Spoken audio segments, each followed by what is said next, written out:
Yes news में आप सभी दर्शकों का स्वागत है। मैं आपके साथ इलियास बड़ेघर।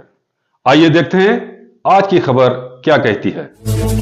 ಇವತ್ತಿನ ದಿನ ವಿಜಯಪುರ ಜಿಲ್ಲೆಯ ಬಸವನ ಬಾಗೇವಾಡಿ ಉಪವಿಭಾಗದ ವಿವಿಧ ಪೊಲೀಸ್ ಠಾಣಾ ವ್ಯಾಪ್ತಿಗಳಲ್ಲಿ ದಾಖಲಾದಂತಹ ಮನೆ ಕಳ್ಳತನ, ದೇವಸ್ಥಾನ ಕಳ್ಳತನ ಮತ್ತು ಸುಲಿಗೆ ಪ್ರಕರಣ, ಮೋಸ ಮಾಡಿ ಅಟೆನ್ಷನ್ ಡೈವರ್ಷನ್ ಮಾಡುವ ಪ್ರಕರಣ, ಮೋಟಾರ್ ಬೈಕ್ ಮತ್ತು ರೈತರ ಜಮೀನುಗಳಲ್ಲಿ ಬೋರ್ವೆಲ್ ಕಳ್ಳತನ ಇತ್ಯಾದಿ ಪ್ರಕರಣಗಳನ್ನು ನಮ್ಮ ಡಿಎಸ್ಪಿ ಬಾಗೇವಾಡಿ ಆದಂತಹ ಬಲ್ಲಪ್ಪ ನಂದಗಾವಿ ಮತ್ತೆ ಅವರ ಸಬ್ ಡಿವಿಷನ್ನ ಎಲ್ಲ ಇನ್ಸ್ಪೆಕ್ಟರ್ಸ್ಗಳಾದಂಥ Muddebihal CPI, Nidagundi CPI, Bagewadi inspector ಇವರ ನೇತೃತ್ವದಲ್ಲಿ ತಂಡಗಳನ್ನ ರಚಿಸಲಾಗಿತ್ತು. ಕಳೆದ 2025 ಮತ್ತು 26ನೇ ಅವಧಿಯಲ್ಲಿ ದಾಖಲಾದಂತಹ ಸುಮಾರು 22 ಸ್ವತ್ತಿನ ಪ್ರಕರಣಗಳಲ್ಲಿ 36 ಜನರನ್ನ ಬಂಧಿಸಿ ಅವರಿಂದ 1,27,38,800 ರೂಪಾಯಿ ಮೌಲ್ಯದ ಬಂಗಾರ, ಬೆಳ್ಳಿ ಮತ್ತೆ 2 ಕಾರು, 17 ಬೈಕ್ಗಳನ್ನು ವಶಪಡಿಸಿಕೊಂಡಿರ್ತಾರೆ. ಇದರಲ್ಲಿ 753 ಗ್ರಾಂ ಗೋಲ್ಡು, 3.650 kg ಬೆಳ್ಳಿ ಮತ್ತೆ 6,98,000 ರೂಪಾಯಿ ಕ್ಯಾಶ್. ಈ 22 ಪ್ರಕರಣಗಳಲ್ಲಿ ಕೆಲವು ಇಂಪಾರ್ಟೆಂಟ್ ಪ್ರಕರಣಗಳನ್ನ ಮಾತ್ರ ನಾನು ನಿಮ್ಮ ಗಮನಕ್ಕೆ ತರ್ತಾ ಇದ್ದೀನಿ. ಮುದ್ದೇಬಿಹಾಳ್ ಪೊಲೀಸ್ ಠಾಣೆಯಲ್ಲಿ ಜನವರಿ 21ರಂದು ಒಬ್ಬ ಜಯರಾಜ್ ಅಂತೇಳಿ PRT ಅವರ ಮನೆ ಕಳ್ಳತನ ಆಗಿತ್ತು. ನೇಮಗೇರಿ LT ತಾಂಡದಲ್ಲಿ ಅವರ ತೋಟದ ಮನೆ. ಈ ಕಳ್ಳತನದಲ್ಲಿ ಒಟ್ಟು 3 ಜನ ಆರೋಪಿತರನ್ನ, ಗುರುರಾಜ್, ಗುರುಕುಮಾರ್ ಮತ್ತೆ ಸೈಯದ್ ಅಸ್ಲಂ ಅನ್ನೋರು ಎಲ್ಲರೂ ಕೂಡ ರಾಯಚೂರದವರು. ಇವರನ್ನ ಸಿಪಿಐ ಮುದ್ದೇಬಿಹಾಳ್ ಅವರ ನೇತೃತ್ವದ ತಂಡ, ಮುದ್ದೇಬಿಹಾಳ್ PSI ಮತ್ತೆ ಸಿಪಿಐ ಮುದ್ದೇಬಿಹಾಳ್ ಅವರ ನೇತೃತ್ವದ ತಂಡ ಮತ್ತೆ ಅವರ ಅಧಿಕಾರಿಯವರು ಬಂಧಿಸಿ ಅವರಿಂದ 26 ತೊಲೆ ಬಂಗಾರ, 3.5 kg ಬೆಳ್ಳಿ ಮತ್ತೆ 4,30,000 ರೂಪಾಯಿ ಕ್ಯಾಶು ಮತ್ತೆ ಅಫೆನ್ಸಿಗೆ ಬೆಳೆದಂತ ಒಂದು ಇನೋವಾ ಕಾರು, ಹೀಗೆ ಒಟ್ಟು 51,35,000 ರೂಪಾಯಿ ಮೌಲ್ಯವನ್ನ ವಶಪಡಿಸಿಕೊಂಡಿರ್ತಾರೆ. ಅದೇ ರೀತಿ ಮುದ್ದೇಬಿಹಾಳ್ ಪೊಲೀಸ್ ಠಾಣೆಯಲ್ಲಿ ಜುಲೈ 2025ರಲ್ಲಿ ಆದಂತಹ ಒಂದು ಕವಡಿ ಮಟ್ಟಿ ಗ್ರಾಮದಲ್ಲಿರುವಂತಹ ಮನೆ ಕಳ್ಳತನಕ್ಕೆ ಸಂಬಂಧಪಟ್ಟಂತೆ ಒಟ್ಟು ಬಂಗಾರ, ಬೆಳ್ಳಿ, ದುಡ್ಡು ಸೇರಿ 7,49,000 ಕಳ್ಳತನ ಆಗಿತ್ತು. ಅದರಲ್ಲಿ ಕೂಡ ಪ್ರಕರಣದ ಆರೋಪಿ ಬಸವರಾಜ್ ಕೊಕ್ರಾನಿ ಅನ್ನೋರನ್ನ ಬಂಧಿಸಿ ಕಳ್ಳತನ ಆದಂತಹ ಎಲ್ಲ ಬೆಳ್ಳಿ, ಬಂಗಾರ ಮತ್ತೆ ದುಡ್ಡನ್ನ ಪತ್ತೆ ಮಾಡಿರ್ತಾರೆ. ಇವರ ಮೇಲೆ 1ಕ್ಕಿಂತಲೂ ಹೆಚ್ಚು ಪ್ರಕರಣಗಳಿತ್ತು.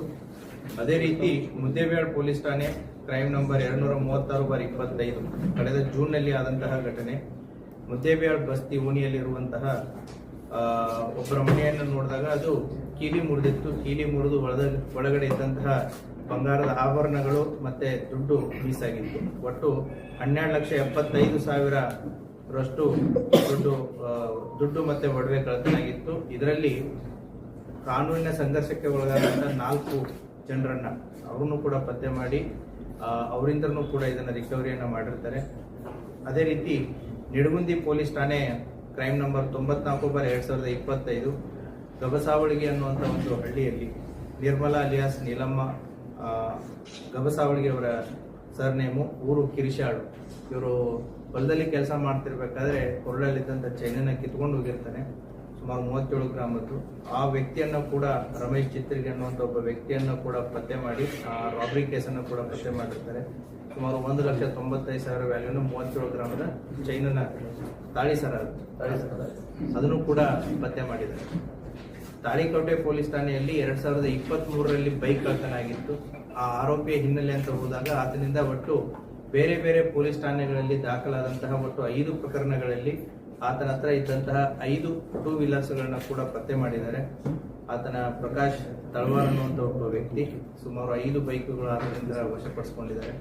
ಅದೇ ರೀತಿ ಬಸವನ ಬಾಗೇವಾಡಿ ಪೊಲೀಸ್ ಠಾಣೆಯಲ್ಲಿ ಅಟೆನ್ಷನ್ ಡೈವರ್ಷನ್ ಮಾಡಿದ್ರು. ಅಟೆನ್ಷನ್ ಡೈವರ್ಷನ್ ಮಾಡಿ 2024ರಲ್ಲಿ ಆದಂಥ ಅಟೆನ್ಷನ್ ಡೈವರ್ಷನ್, ಅದರಲ್ಲಿನೂ ಕೂಡ 2 ವ್ಯಕ್ತಿಗಳನ್ನ ಪತ್ತೆ ಮಾಡಿ ಅವರಿಂದ 70,000 ಕಿಮ್ಮತ್ತಿನ ಬೋರ್ಮಾಲು ಮತ್ತೆ 70,000 ಕಿಮ್ಮತ್ತಿನ ಮೇಲ್ಗುಂಡ, ಅದೇ ರೀತಿ ಅಫೆನ್ಸಿಗೆ ಬೆಳೆದಂಥ 2 ವೀಲರ್ನ ಕೂಡ ವಶಪಡಿಸಿಕೊಂಡಿದ್ದಾರೆ. ಕೂಡ್ಗಿ ಪೊಲೀಸ್ ಠಾಣೆಯಲ್ಲಿ 2025ರಲ್ಲಿ ಮಸೂತಿ ಗ್ರಾಮದಲ್ಲಿರುವಂತಹ ಗಣಾಚಾರ್ಯ ಅನ್ನೋರ ಮನೆಯಲ್ಲಿ ಕೀಲಿ ಮುರಿದು ಕಳ್ಳತನ ಮಾಡಿದ್ರು. ಅದನ್ನು ಕೂಡ ಅದರಲ್ಲಿದ್ದಂಥ ಇಬ್ಬರು ಆರೋಪಿತರಿಂದ ಮತ್ತು ಕೃತ್ಯಕ್ಕೆ ಬಳಸಿದಂಥ ಬೈಕನ್ನು ಇದನ್ನು ಮಾಡಿ ಅದರಲ್ಲಿ ಕೂಡ ಪ್ರಾಪರ್ಟಿಯನ್ನು ರಿಕವರಿ ಮಾಡಿದ್ದಾರೆ. ಮತ್ತೆ ನಿಡಗುಂದಿ ಪೊಲೀಸ್ ಠಾಣಾ ವ್ಯಾಪ್ತಿಗೆ ಬರುವಂತಹ ಒಂದಾಲ್ ಗ್ರಾಮದಲ್ಲಿ ದೇವಸ್ಥಾನ ಕಳ್ಳತನ ಆಗಿತ್ತು. ಆ ದೇವಸ್ಥಾನ ಕಳ್ಳತನಕ್ಕೆ ಸಂಬಂಧಪಟ್ಟಂತೆ ಇಬ್ಬರು ಆರೋಪಿತರನ್ನ ಪತ್ತೆ ಮಾಡಿ ಅವರಿಂದ ಮೋಟಾರ್ ಸೈಕಲ್ ಸೇರಿ ದೇವಸ್ಥಾನದಲ್ಲಿದ್ದಂಥ ಒಡವೆಗಳನ್ನು ಕೂಡ ರಿಕವರಿ ಮಾಡಿದ್ದಾರೆ. ಈ ರೀತಿಯಾಗಿ ನಾವು ಕಳೆದ ನವೆಂಬರ್ ಮತ್ತು ಡಿಸೆಂಬರದಲ್ಲಿ ಈ ಅಪರಾಧ ಪತ್ತೆಗೋಸ್ಕರ ಸ್ಪೆಷಲ್ ಟೀಮ್ಸ್ಗಳನ್ನ ಮಾಡಿ ಅವುಗಳನ್ನು ಪತ್ತೆಗೋಸ್ಕರ ಅಂತಂತ ಹಿಂದಿದ್ದಾಗ 2023, 24 ಮತ್ತು 25 ಪ್ರಕರಣಗಳನ್ನು ಕೂಡ 26 ಪ್ರಕರಣಗಳನ್ನು ಕೂಡ ನಮ್ಮ ಬಾಗೇವಾಡಿ ಉಪವಿಭಾಗದ DSP ಅವರ ನೇತೃತ್ವದಲ್ಲಿ ಮತ್ತೆ ಅವರ ಉಪವಿಭಾಗದ ಎಲ್ಲ ಇನ್ಸ್ಪೆಕ್ಟರ್ಸು ಮತ್ತೆ PSI ಅವರು ಮತ್ತೆ ಅವರ ಸಿಬ್ಬಂದಿ ವರ್ಗದವರು ಎಲ್ಲರೂ ಸೇರಿ ಸುಮಾರು 22 ಸ್ವತ್ತಿನ ಪ್ರಕರಣಗಳಲ್ಲಿ 36 ಜನರನ್ನ ಬಂಧಿಸಿ ಅವರಿಂದ 1,27,32,800 ರೂಪಾಯಿ ಮೌಲ್ಯದ ಬಂಗಾರ, ಬೆಳ್ಳಿ ಮತ್ತೆ 2 ಕಾರು, 17 ಬೈಕ್ಗಳನ್ನ ಪತ್ತೆ ಮಾಡಿದ್ದಾರೆ. ಇವರ ಕರ್ತವ್ಯವನ್ನ ನಾನಾಗ್ಲಿ ಮತ್ತೆ ಇಲಾಖೆಯವರ ಕರ್ತವ್ಯವನ್ನ ನಾವು ಶ್ಲಾಘಿಸ್ತೀವಿ. ಸೊ ಅವರಿಗೆ congratulations, thank you. Okay, so we'll give appreciation certificate to our staff. ಅದಾದ್ಮೇಲೆ property display. Just related, the last time press conference ಹೇಳಿದ್ರೆ CCTV enabled. The work is in progress. Work is progress in what? The progress ಅಂತಂದ್ರೆ it will have several steps in it. So the departmental approval ಆಗಿರ್ಬೋದು, then the tender inviting authority ಇರುತ್ತೆ, tender scrutiny authority ಇರುತ್ತೆ. So there are a number of steps. The work is going on. We need time till June. By June we will have a CCTV installed across the. We are hopeful. ಎಷ್ಟು CCTV ಬಗ್ಗೆ ತಾವು order ಮಾಡಿದ್ರೆ ಏನು ಆಗಬೇಕು ಅನ್ನೋ ಅಂದಾಜು? ಅದಕ್ಕೆ ಒಂದು ಟೆಕ್ನಿಕಲ್ ಟೀಮ್ ಅಂತ ಇರುತ್ತೆ. They are evaluating. They will prepare the DPR and depending upon the requirement, depending upon the budget, will answer. ಇನ್ನೊಂದು 2 ವಿಷಯ ತಾವೆಲ್ಲ ಮಾಡಿಫೈಡ್ ಸೈಲೆನ್ಸರ್ ಯೂಸ್ ಮಾಡಿದ್ರೆ ಆಮೇಲೆ ಅವೇರ್ನೆಸ್ ಇನ್ನೊಂದ್ಸತಿ ಮಾಡ್ತೀನಿ ಅಂತಿದ್ರೆ ಒಂದು ಕಾರ್ಯಕ್ರಮ ಮಾಡ್ತೀವಿ ಮಕ್ಕಳ ಪೇರೆಂಟ್ಸ್ ಅದೇನಾಯ್ತು? ಎಕ್ಸಾಮ್ಸ್ ಬಂತಲ್ವಾ, ಸೊ ಮಾರ್ಚ್ ಅಂಡ್ ಏಪ್ರಿಲ್ ಸೆಕೆಂಡ್ಗೆ ಎಕ್ಸಾಮ್ಸ್ ಬಂತು. ಸೊ ಮಕ್ಕಳು ಎಕ್ಸಾಮ್ಸ್ ಇದ್ದಾಗ ನಾವು ಈ ಕಾರ್ಯಕ್ರಮ ಅದು ಅಷ್ಟು ಸೂಕ್ತ ಆಗಲ್ಲ ಅಂತೇಳಿ will do it in June. ಯಾಕಂದ್ರೆ ಶಾಲೆಗಳು ಪ್ರಾರಂಭ ಆಗುತ್ತೆ, ಅವಾಗ ಮಕ್ಕಳನ್ನ ಕರ್ಕೊಂಡು ಮಾಡೋದ್ರಲ್ಲಿ ಇರುತ್ತೆ. ಈಗ March is completely full of exam from LKG to PUC. So ಹಾಗಾಗಿ ಇರುತ್ತೆ, ಇದೆ that works will continue. Sir, probably these robbery cases are happening more and more across the district. So what are the precautions you have taken from your department? Be specific. Robbery ಅಂತಂದ್ರೆ ಯಾವ police Not only robbery, these things. For now, already you told all the cases. It should not happen. Before that, what type of the remedies or whatever? It shouldn't happen ಅನ್ನೋ ತಪ್ಪಾಗುತ್ತೆ. It will happen. ಯಾಕೆ ಅಂತಂದ್ರೆ ಹೌದಾ, ಈ property offences ಅನ್ನೋದು ಇವಾಗಿಂದಂತಲ್ಲ, ಮೊದಲಿಂದನೂ ಕೂಡ ಇದೆ. ಅದಕ್ಕೆ ಇಲಾಖೆ ಜೊತೆಗೆ ಸಾರ್ವಜನಿಕರ ಕೈ ಜೋಡಿಸೋದು ಕೂಡ ಬಹಳ ಪ್ರಮುಖವಾಗಿರುತ್ತೆ. ಯಾಕೆಂತಂದ್ರೆ ರಾಜ ಮಹಾರಾಜರ ಕಾಲದಿಂದಲೂ ಕೂಡ ಆಗಿದ್ದಾವೆ. ಪೊಲೀಸ್ ಇಲಾಖೆ 24/7 we try to prevent the crime, but ಕ್ರೈಮ್ಸ್ಗಳು ಆಗ್ತಾ ಇರ್ತವೆ. ಸೊ ರಸ್ತೆಯಲ್ಲಿ ಆಗುವಂತ ಕ್ರೈಮ್ಸ್ಗಳನ್ನ ತಡೆಗಟ್ಟಬಹುದು. ಈ ಪ್ರಾಪರ್ಟಿ ಅಫೆನ್ಸಸ್ಗೆ ಸಂಬಂಧಪಟ್ಟಂತೆ ನಾನು ಕಳೆದ ಪ್ರೆಸ್ ಮೀಟ್ ಅಲ್ಲೂ ಕೂಡ ತಮ್ಮ ಗಮನಕ್ಕೆ ತಂದಿದ್ದೇನೆ. We have 115 kilometre of border. ನಮ್ಮ ಮಹಾರಾಷ್ಟ್ರದ ಜೊತೆಗೆ 115 ಕಿಲೋಮೀಟರ್ ನಮ್ಮದು ಬಾರ್ಡರ್ ಇದೆ. ಆಮೇಲೆ ಈ ಬಾರ್ಡರ್ ದಲ್ಲಿರುವಂತಹ ಪೊಲೀಸ್ ಠಾಣೆಗಳನ್ನ ತಾವು ನೋಡಿದ್ರೆ ಇಂಡಿ ರೂರಲ್ಲು, ಚಡಚನ, ಜಳಕಿ, ವರ್ತಿ, ವಿಜಯಪುರ ರೂರಲ್ಲು ಮತ್ತೆ Tikota police station. It is an inverted geography. ನಮ್ದು ಹೇಗಿದೆ ಅಂದ್ರೆ ಒಂದು ಟ್ರಯಾಂಗಲ್ ರೀತಿ ಹೋಗಿ ಮಹಾರಾಷ್ಟ್ರದಲ್ಲಿ ಸ್ಟಕ್ ಆಗೋದ ರೀತಿ ಮ್ಯಾಪ್ ಇದೆ, ಜಿಯೋಗ್ರಫಿ ಇದೆ. ದ ಅಫೆಂಡರ್ಸ್ ಒನ್ ಸೈಡ್ ಇಂದ ಬಂದು ಎಂಟ್ರಿ ಮಾಡಿ ಅನದರ್ ಸೈಡ್ ಎಕ್ಸಿಟ್ ಆಗೋದಕ್ಕೆ ಅವ್ರಿಗೆ 30 to 40 minutes ಇಸ್ ಇನಫ್. ಹಾಗಾಗಿ ನಾವು ಬಾರ್ಡರ್ಸ್ಗಳನ್ನ ಸ್ಟ್ರೆಂಥನ್ ಮಾಡಬೇಕಾಗುತ್ತೆ. ಬಾರ್ಡರ್ಸ್ ನ ಯಾವ್ಯಾವ ರೀತಿ ಸ್ಟ್ರೆಂಥನ್ ಮಾಡಬಹುದು ತಾವು? ಒಂದು ವಿಸಿಬಲ್ ಪೊಲೀಸಿಂಗು, ಈಗಾಗಲೇ ಅಲ್ಲಿ 112 ವೆಹಿಕಲ್ಸ್ಗಳನ್ನ ಹೆಚ್ಚಿನ ಮಟ್ಟದಲ್ಲಿ ಡಿಪ್ಲಾಯ್ಮೆಂಟ್ ಆಗಿದೆ. ದೆನ್ ನೈಟ್ ಲರ್ಕಿಂಗ್ ಬಿಟ್ಸು ಅದು ಕೂಡ ಆಗಿದೆ.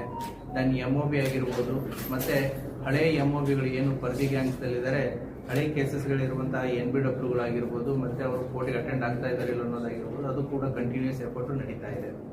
ಸೊ ಈ ಪೊಲೀಸ್ ಇಲಾಖೆ ಒಂದು ನಿರಂತರವಾದಂತಹ ಒಂದು ಪ್ರಯತ್ನ ನಡೀತಾ ಇರುತ್ತೆ. ಸಾಂಗ್ಲಿ SP ಮತ್ತೆ ಸೋಲಾಪುರ SPಗಳ ಜೊತೆಗೆ ಕನ್ಸರ್ನ್ ಪೊಲೀಸ್ ಠಾಣೆಗಳ ಮಾಹಿತಿಗಳನ್ನ ಕೂಡ ಪರಸ್ಪರ ಶೇರ್ ಮಾಡ್ತಾ ಇರ್ತಾರೆ. But still because of the geographical locations ಮತ್ತು ಅದೇ ರೀತಿ ಕೂಡ ನಮ್ಮದು ಉತ್ತರ ಭಾರತಕ್ಕೆ ಹೋಗಬೇಕು ಅಂತಂತಂದ್ರೆ ನಮ್ಮ ವಿಜಯಪುರ ಜಿಲ್ಲೆಯ ಹೆದ್ದಾರಿ ಒಂದು ರೀತಿ ಹೆಬ್ಬಾಗಿಲು ಇದ್ದಾಗೆ. ಸೊ ಹಾಗಾಗಿ ವೆಹಿಕಲ್ಸ್ಗಳ ಮೂವ್ಮೆಂಟ್ಗಳು ಕೂಡ ಜಾಸ್ತಿ ಇರಬೇಕಾದ್ರೆ ಹೋಗ್ಬೇಕಾದ್ರೆ ಬರಬೇಕಾದ್ರೆ offenders will plan for it. So we have challenges, ನಾವು we know the problems. So ಸೊಲ್ಯೂಷನ್ಸ್ಗಳನ್ನ ಕೂಡ ವರ್ಕೌಟ್ ಮಾಡ್ತಾ ಇದೆ. ಅದೇ ರೀತಿ ಕೂಡ ಸಾರ್ವಜನಿಕರು ನಮಗೆ ಎಲ್ಲಿ ಸಹಕಾರ ಮಾಡಬೇಕಾಗಿದೆ ಅಂತಂತಂದ್ರೆ by installing the CCTV. So public safety act ಅಂತಂತೇಳಿ ಕಾನೂನು ಕೂಡ ಬಂದಿದೆ. ಪಬ್ಲಿಕ್ ಸೇಫ್ಟಿ ಆಕ್ಟ್ ಅಡಿಯಲ್ಲಿ ಸಾರ್ವಜನಿಕರು ಹೆಚ್ಚಿನ ಸಂಖ್ಯೆಯಲ್ಲಿ ಎಲ್ಲೆಲ್ಲಿ ಸೇರ್ತಾರೆ, including malls, bus stand, library, commercial complexes, ಸಾರ್ವಜನಿಕ ಸ್ಥಳಗಳಾಗಿರ್ಬೋದು, ದೇವಸ್ಥಾನಗಳಾಗಿರ್ಬೋದು, ಇಂಡಸ್ಟ್ರಿಯಲ್ ಏರಿಯಾಸ್ಗಳಾಗಿರ್ಬೋದು, ಇವುಗಳೆಲ್ಲ ಪಬ್ಲಿಕ್ ಸೇಫ್ಟಿ ಆಕ್ಟ್ ಅಂಡರ್ದಲ್ಲಿ ಬಂದ್ಬಿಡ್ತವೆ. ಹಾಗಾಗಿ that is their responsibility also to install the CCTVs in the interest of the public safety. ಹಾಗಾಗಿ ಯಾರ್ಯಾರಿಗೆ ನಾವು ಪ್ರತಿ ಬೀಟಲ್ಲಿನೂ ಕೂಡ ಪ್ರಯತ್ನ ಮಾಡ್ತಾ ಇರ್ತೀವಿ. ಸೊ ಕಳೆದ ಒಂದು ವರ್ಷದ ಮುಂಚೆ ಅರೌಂಡ್ 8,000 ಇದ್ದಂಥ CCTV across the district now it has reach to 22,000. Not because of us, it is because of the people. ನಾವು ಅವರಿಗೆ ಹೇಳಿ ಮಾಡಿ ಅವರಿಗೆ ಮನವರಿಕೆಯನ್ನ ಮಾಡಿ ನಮ್ಮ ಪೊಲೀಸ್ ಅಧಿಕಾರಿಗಳು ಅವುಗಳನ್ನು ಮನವರಿಕೆ ಮಾಡಿ ಹಾಕಿಸ್ತಾ ಇದ್ದಾರೆ. ಹಾಗಾಗಿ ಈ ಯಾವುದೇ ಕಳ್ಳತನ ಪ್ರಕರಣಗಳಾದಾಗ ನಮಗೆ at least we are able to find ಯಾರು ಬಂದ್ರು, ಯಾರು ಹೋದ್ರು, ಯಾವಾಗ ಹೋದ್ರು ಅಂತ. ಸೊ ಹಾಗಾಗಿ ಒಂದು CCTV ಅಂತಂತಂದ್ರೆ 3 ಜನ ಸಿಬ್ಬಂದಿ 24/7 ಕೆಲಸ ಮಾಡಿದಾಗೆ ಇರಲಿ. So the more number of CCTVs on the road prevents a lot of crimes. ಹಾಗಾಗಿ ಇದರ ಮೂಲಕನೂ ಕೂಡ ಸಾರ್ವಜನಿಕರಿಗೆ ವಿನಂತಿ ಏನು ಅಂತಂತಂದ್ರೆ ಯಾರಿಗೆ ಶಕ್ತಿ ಇದೆ ಸೊ ಪುಟ್ CCTVs. ಸೊ ತಮ್ಮ ಸುರಕ್ಷತೆಗೂ ಆಯಿತು, ಸಾರ್ವಜನಿಕರ ಸುರಕ್ಷತೆಗೂ ಆಯಿತು. That drive will continue, there is no end. Silver biscuits ARTO ಕೇಸಲ್ಲಿ ರಿಕವರಿ ಅದನ್ನ ಖರೀದಿಸಿ ಎಲ್ಲ ಇದನ್ನ ಮಾಡಿದ್ರು, ಕಳ್ಳತನ ಮಾಡಿ ಅದನ್ನ ಡಿಸ್ಪೋಸ್ ಮಾಡಾಗಿ ಆಮೇಲೆ ರಿಕವರಿ ಮಾಡಿದ್ದು ಕ್ಯಾಶ್ ಇಟ್ ಈಸ್ ಅದು ಖರೀದಿಸಿದ್ದಿತ್ತಲ್ಲ ಅದೇ ರೀತಿನೇ ರಿಕವರಿ ಮಾಡಿದ್ರು. ಈಗ ನಮ್ಮ ಕರ್ನಾಟಕದಲ್ಲಿ ಅತಿ ಹೆಚ್ಚು ಬಂಗಾರ ಕಳ್ಳತನ ನಮ್ಮ ಬಿಜಾಪುರದಲ್ಲಿ ಇದೆ.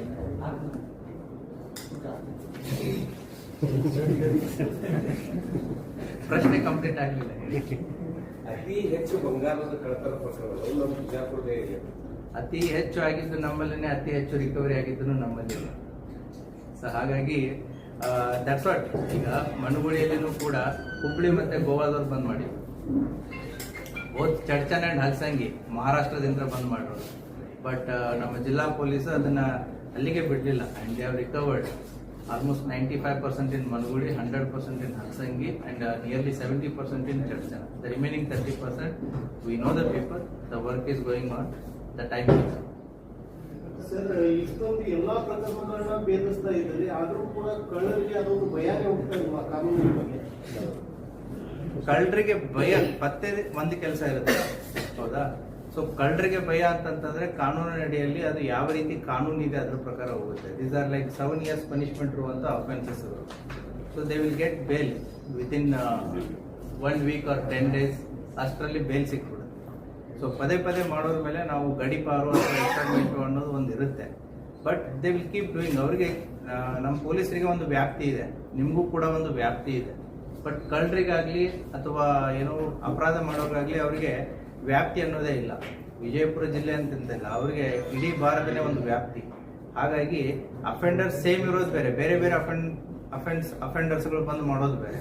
ಹಾಗಾಗಿ ಅವ್ರಿಗೆ ನಮಗಿರುವಂತ ವ್ಯಾಪ್ತಿ ಅವ್ರಿಗಿಲ್ಲ. That is the limitation.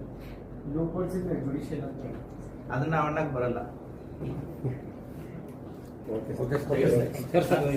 ಈ ಮಕ್ಕಳುಗಳ ಹಾವಳಿ ಜಾಸ್ತಿ ನಮ್ಮಲ್ಲಿ ಯಾವುದೇ ಇಲ್ಲಪ್ಪ, ನಮ್ಮಲ್ಲಿ ಆ ರೀತಿ ಯಾವುದೇ ಇಲ್ಲ. ಸೊ ಅಂತ ಯಾವ ಸುದ್ದಿನೂ ಇಲ್ಲ, ಯಾವುದೇ ಇಲ್ಲ. ಅದಕ್ಕೆ ಯಾವ ಕಿವಿ ಹೊಡೋದು ಬೇಡ. ಅಂಥದ್ದು ಏನಾದರೂ ಇದ್ರೆ ಇಮಿಡಿಯೇಟ್ಲಿ ದೇ ಕ್ಯಾನ್ ಕಾಲ್ 112. ಆ ರೀತಿ ಯಾವುದು ನಮ್ಮ ಸಿಬ್ಬಂದಿಗೆ ಒಂದು ಅಪ್ಲಿಕೇಶನ್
जैसा कि आप सब जानते हैं कि आप सभी का प्यार हमारे साथ कायम है। इसी तरह से हमारे इस चैनल को प्यार करते रहिए और हमारी सारी खबरों को लाइक, शेयर और सब्सक्राइब करना ना भूलिए।